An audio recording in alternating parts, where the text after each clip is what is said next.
Hello, boys and girls. I'm so excited to be here with you guys for our core lesson. Let's go ahead and start the story of Neptune, and let's learn more about these Greek and Roman gods.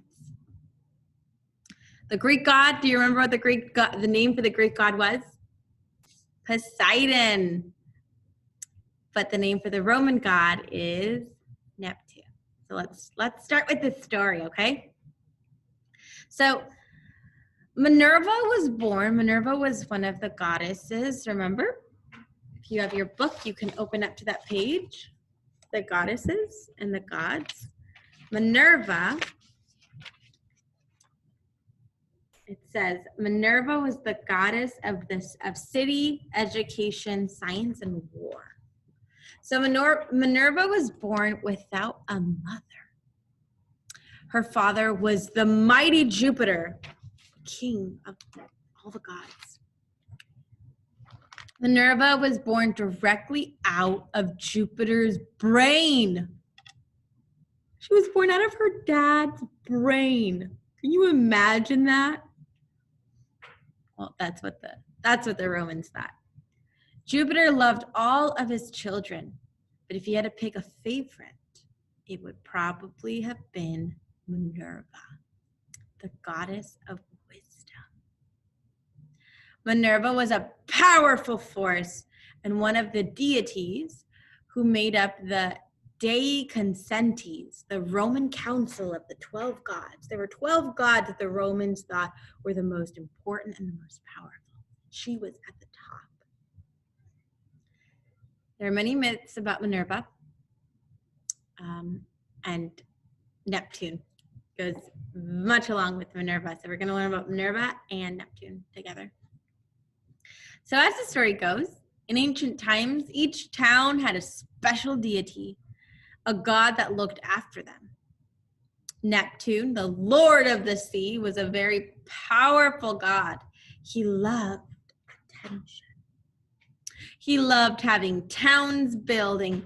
He loved when towns would build temples to worship him. He loved the gifts people brought him. Neptune was always on the lookout for towns that had not yet been claimed by a god. He wanted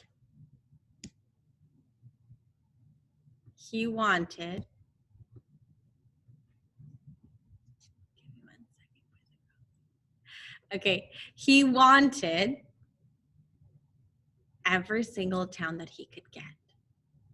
One day, Minerva, the goddess of wisdom, and Neptune, the lord of the sea, both claimed a village on the coast by the ocean. Normally, the people in the village would have been very excited and thrilled to be selected by a god to watch over them. But two gods at once? A town could have only one god, one guardian. And they didn't want to choose. They didn't want to make the gods angry. Minerva, who is the wise as well as the most beautiful god, understood their worry, and she suggested that both gods should give the town a gift. Neptune would give a gift, and Minerva would give a gift. And the townspeople would decide which gift was better. Neptune loved the idea. The townspeople, if possible, were even more nervous than ever. Neptune tapped the side of the mountain. Water flowed out of a beautiful stream. Fresh water was so important. The people were sure Neptune had won. When they tasted the water, they tried to smile, but they had to spit the water out. It was salt water. Ugh. Have you ever been to the ocean and tasted salt water?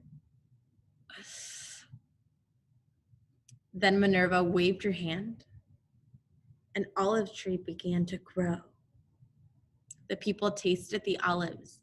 Smiles broke out. The olives were delicious. The olive tree could provide food, shelter, and oil for cooking. It was a magnificent gift indeed. But no village by the ocean, no coastal village, would risk angering the Lord of the sea. Why? Because they're by the ocean. And if the God of the ocean was to be upset, guess what he would do? Throw out all the water in the ocean and destroy the city. But no coastal village would risk angering the Lord of the sea, the mighty Neptune. Fortunately for the people, they did not have to choose. Neptune threw back his head and laughed his mighty roar. Yours is far better than my gift, my lovely niece. The village is yours, said Neptune.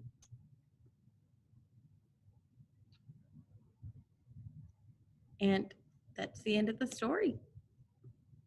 Neptune gave the village to Minerva, and that village is now the god of Minerva's village.